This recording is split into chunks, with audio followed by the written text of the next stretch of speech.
E se pudesses fazer uma pergunta a Jesus, qual farias? A Bíblia fala em Lucas 10 de um homem, um doutor da lei, e quando fala em doutor da lei, fala na lei de Moisés, alguém muito entendido, alguém que conhecia a lei e que a estudava, a lia constantemente. E a Bíblia fala em Lucas 10, 25 o seguinte: e eis que se levantou um certo doutor da lei, tentando e dizendo: Mestre, que farei para herdar a vida eterna?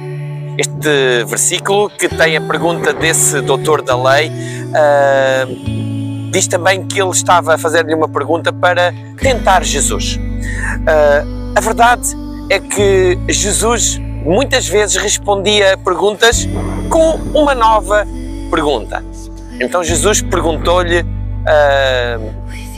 segundo a lei, que dizes tu? Ou o que diz a lei acerca desse assunto? Bem, é sobre isto hoje que eu quero falar contigo. E desafiar também a fazer perguntas a Jesus, ouvir a sua resposta, mas não com a intenção de o tentar, mas de ir mais fundo no seu relacionamento com Ele, de veres o seu agir, de o conheceres mais e mais. Muitos, ainda hoje, continuam a fazer essa pergunta acerca da vida eterna. O que é que eu posso fazer para ter a vida eterna? É possível viver para sempre? E muitos também conhecem a resposta de Jesus. Conhecem aquilo que Jesus disse àquele homem, conhecem as Escrituras, mas tal como este doutor da lei, procuram fazer do seu entendimento, das suas tradições, dos seus costumes, daquilo que aprenderam um dia, até noutra religião, noutra crença, continuam a deixar que isso fale mais alto do que as próprias palavras de Jesus.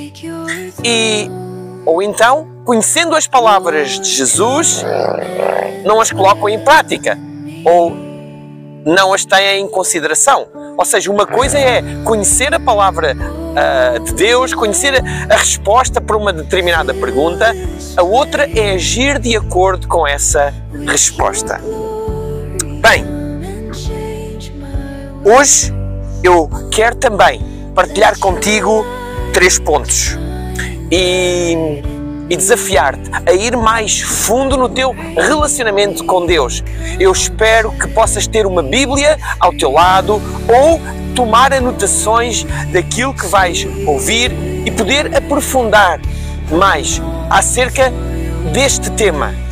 O que é preciso fazer para ter a vida eterna? Ou perguntas relacionadas com Deus. Como eu posso aproximar-me mais de Deus? Como eu posso ouvir Deus? Tantas e tantas perguntas que, se tu tiveres sinceridade no teu coração e que tu tivesses a oportunidade de fazer a Jesus, se Ele estivesse aqui hoje, em carne e osso, se Ele estivesse aqui como homem, se tu tivesses a oportunidade de lhe fazer, que certamente lhe farias. E o meu primeiro ponto hoje é amar a Deus e amar o próximo. Aquele doutor da lei respondeu a Jesus que, segundo a lei, para ter a vida eterna, ele deveria amar a Deus de todo o seu coração, toda a sua alma, com todo o seu entendimento, com toda a sua força, e amar o próximo como a si mesmo. E a verdade é que Jesus respondeu. Respondeste bem. Isto como quem diz: tu sabes a resposta. Então disse-lhe: vai e faz isso mesmo. Hoje, também tu e eu, muitas vezes, sabemos a resposta a perguntas que nós até gostaríamos de fazer a Deus, porque a palavra dele, a Bíblia, que ele colocou no coração de homens para nos abençoar, para nós podermos ter respostas às nossas perguntas, nós as conhecemos. Mas hoje eu quero desafiar-te, além de conhecer, a colocares essa palavra de Deus em prática, a deixares que a tua vida seja transformada por essa palavra. Hoje vinha ao meu coração, à minha mente, aquele versículo que diz: e deixai-vos transformar pela renovação da vossa mente, para que possais experimentar a boa, perfeita e agradável vontade de Deus. Essa é a vontade de Deus. Ela é boa, ela é perfeita, ela é agradável. E Deus deseja que tu a experimentes. Mas também diz que para que isso aconteça, tu deves te deixar transformar pela renovação da tua mente. Então deixa-me falar e desafiar. É tempo de deixares que a tua mente seja transformada, que a tua mente seja renovada. E nada melhor do que deixares que as palavras de Jesus entrem no teu coração, de que tu as coloques em prática, de que tu decidas seguir Jesus com todo o teu coração, com toda a tua mente, com toda a tua força e amar o teu próximo. Em segundo lugar, eu quero te deixar, o meu segundo ponto é: não te justifiques a ti mesmo. Também em Lucas 10 a 29, diz o seguinte: mas ele, aquele doutor da lei, querendo justificar-se a si mesmo, disse a Jesus: e quem é o meu próximo? Tal como aconteceu com este doutor da lei, o orgulho leva muitas pessoas a resistir à verdade, a resistir às palavras de Jesus, à vontade de Deus. Resistem, por exemplo, àquilo que a palavra de Deus diz acerca da justificação pela graça mediante, ou pela fé na graça de Deus. Acham que é bom demais para ser verdade. Deus diz que nos abençoa com todo o tipo de dons. Na verdade, a própria palavra de Deus diz que a vida eterna está disponível como um presente, como uma dádiva, como um dom gratuito para todos aqueles que decidem colocar a sua fé em Jesus. Este doutor da lei, na verdade, amava-se mais a si próprio do que aos outros. Ele amava o reconhecimento público. Ele queria destacar os seus atos santos e, com isso, obter favor de Deus. Ele não estava disposto, na verdade, a amar Deus em primeiro lugar e ao próximo antes de si mesmo. A sua pergunta, como nós já tivemos a oportunidade de ler, não era sincera. Ele fê-la para testar Jesus. Era, na verdade, uma pergunta evasiva para fugir à sua responsabilidade. Este homem, tal e qual como este versículo que nós lemos, ele procurava justificar-se a si próprio. E deixa-me dizer-te que todos aqueles que hoje procuram justificar-se a si próprios para obter a aprovação de Deus não estão a agir diferente deste homem. Talvez hoje procurem esconder-se através dos seus atos, e quando eu falo de atos, não falo só de atos de bondade, falo de atos espirituais, como oração, como jejum, ou outros atos que em si são benéficos, são bons, mas nunca para nos justificarmos a nós próprios. Este homem que se procurava justificar perante Deus através dos seus atos não é diferente daqueles que hoje procuram elevar a sua santidade para obter mais aprovação de Deus, para obter mais favores de Deus. E deixa-me dizer-te, a palavra de Deus incentiva-nos a colocar a nossa confiança totalmente na justificação total que Jesus fez por nós. A palavra de Deus diz que nós somos santos por aquele que nos santificou. E a santificação de Jesus, ela é perfeita. Nós não precisamos de nos tornar mais santos. Nós precisamos de olhar para o autor e consumador da nossa vida, da nossa fé, e deixar que isso nos transforme, decidir crer na palavra de Deus, nas palavras de Jesus, e deixar que isso renove e nos transforme a nossa mente. Ele sabia, aquele doutor da lei sabia que não tinha amado toda a gente como ele se amava a si próprio, e portanto tentou interpretar a escritura que ele conhecia em Levítico, no capítulo 19, no versículo 18, que falava sobre amar o próximo como a si mesmo, e ele interpretou como o próximo como sendo aquelas pessoas de relacionamento, de amizade mais próximos, os seus amigos e familiares mais íntimos, a quem ele tinha tratado bem. Mas deixa-me dizer-te que a autojustificação, e ele fez isso para se autojustificar, a autojustificação produz sempre desculpas, enquanto o arrependimento e a fé em Deus produzem obediência. Conseguiste apanhar esta verdade? A autojustificação, ela produz sempre desculpas, enquanto o arrependimento e a fé em Deus produzem obediência. Deixa-me dizer-te, a autojustificação é a justiça que te afasta de Deus. Por isso, não te justifiques a ti próprio. Deixa que seja o Cristo, o Salvador, o teu Senhor, a justificar-se. É a justiça de Deus que tu e eu precisamos. É por essa justiça que Jesus veio, para que nós entregássemos a nossa justiça, que a Bíblia compara a trapos de imundícia, sabes, a coisas sem valor nenhum, para que nós possamos de receber pela graça, ou seja, como um favor imerecido, gratuitamente, a justiça de Deus, a justiça que é perfeita. Sempre que nós procuramos justificar-nos a nós próprios, nós estamos a agir como esses trapos de imundícia. Estamos a afastar-nos de Deus. E Deus deseja que tu te aproximes dele e não te afastes. E sabes que ele aproxima-te porque a minha justiça já é sobre ti.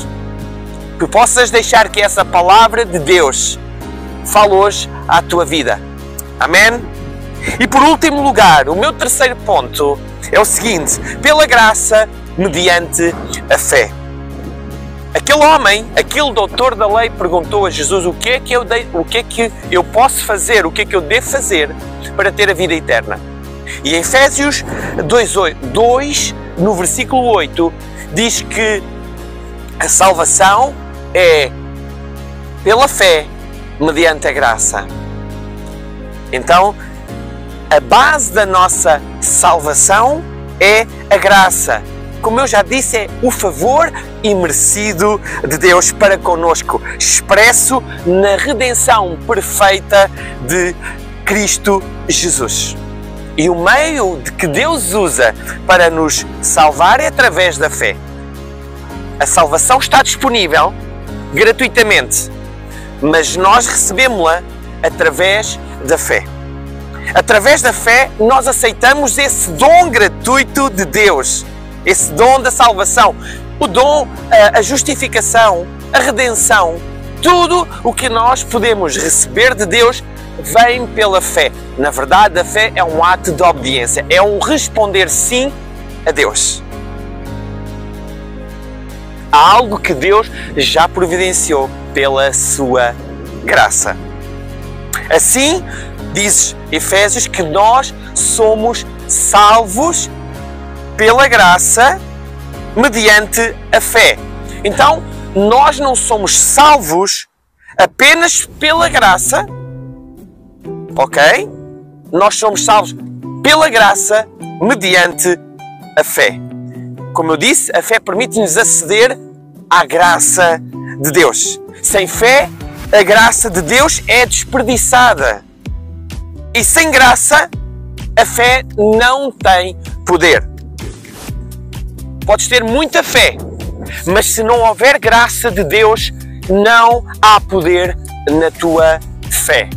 A tua fé deve estar naquilo que Deus já fez, no favor imerecido de Deus, na graça dele. E por isso é tão importante tu creres na graça de Deus, tu conheceres a graça de Deus. A palavra de Deus incentiva: crescei no conhecimento da graça de Deus. Então eu quero desafiar a tu possas crescer em conhecer mais da graça de Deus e aplicares a tua fé nesse conhecimento, porque isso tem poder sobre a tua vida, poder para transformar bloqueios, para transformar mentalidades de pobreza, mentalidades de insuficiência, mentalidades de doença, mentalidades que não te levam para perto de Deus, são mentalidades que te afastam de Deus.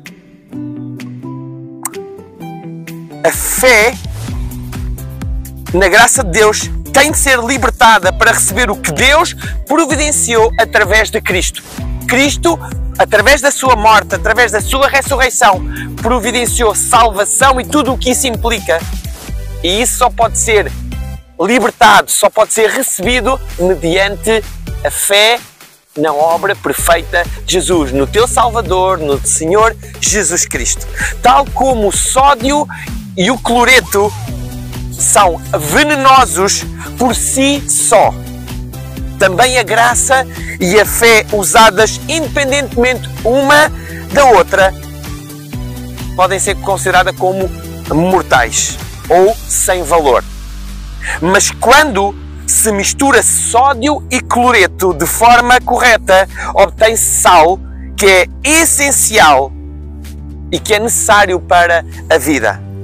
Da mesma forma, depositar fé naquilo que Deus já providenciou pela graça é a chave para uma vida cristã vitoriosa. É a chave para a vida eterna.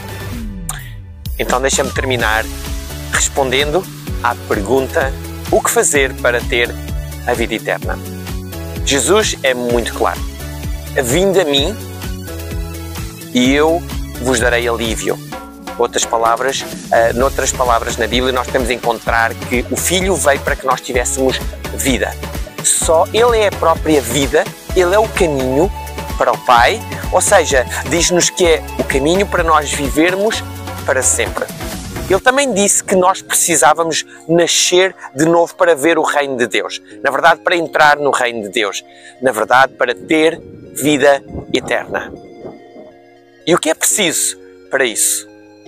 Colocar a tua fé naquilo que Jesus já fez.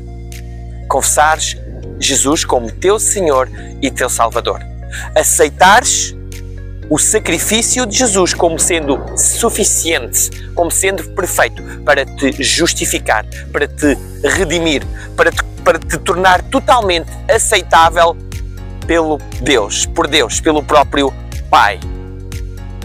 E creres nisso dia após dia.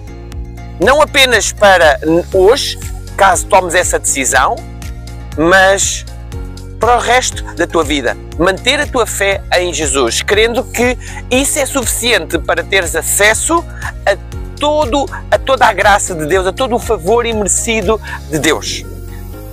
Não há nada que tu possas fazer a não ser colocar a tua fé em Jesus para mereceres todas as dádivas, e que são boas, são agradáveis, são perfeitas, todas as dádivas de Deus. Então hoje eu quero te incentivar a não te justificares a ti próprio. Não procures a autojustificação, nem que isso pareça espiritual. Mas eleva Jesus. Coloca-o no centro do teu coração, no centro da tua vida. Ei, deixa que Ele seja Senhor e Salvador, sempre. Tu não precisas de fazer nada para obter uma posição melhor perante Deus, para teres um favor especial de Deus. Uma fé sincera, um coração sincero no próprio Jesus, no próprio Filho de Deus. E mergulha na palavra dele. Descobre Jesus. Renova a tua mente. Deixa que crenças, tradições, falsos ensinos ou ensinos que podem parecer muito espirituais, mas na verdade te levam à justificação. Ei, é tempo de aprenderes o Evangelho segundo a graça, segundo Cristo, porque a Bíblia diz que a graça e a verdade vieram por intermédio de Jesus. Então, mergulha em cada palavra de Jesus. Abre o teu coração e fala com o próprio Deus e diz: Senhor, eis-me aqui para aprender a tua palavra, trazer a revelação nova, porque Deus quer fazer algo novo em ti. Quer fazer algo novo. Independentemente de teres muitos anos de cristão, eis que Ele é o Deus das coisas novas. O Deus de trazer nova revelação, de te levar para águas mais profundas.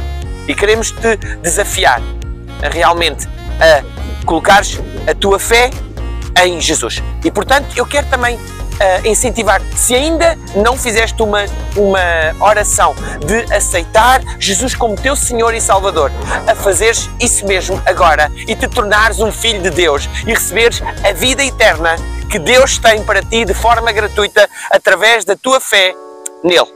Então, vamos orar. Querido Pai, podes repetir: querido Pai, hoje eu decido colocar a minha fé em Jesus, no seu sacrifício perfeito, e creio que Ele morreu pelo meu pecado e ressuscitou e está sentado à direita do Pai.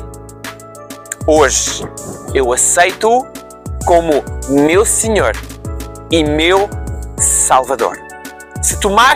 Se fizeste esta oração pela primeira vez, com fé e com sinceridade, eu quero te dizer muitos parabéns. Tu és um filho ou uma filha de Deus. Bem-vindo à família de Deus. E nós, como igreja Algo Novo a Surgir, queremos te ajudar nessa tua caminhada de fé, nessa tua caminhada cristã.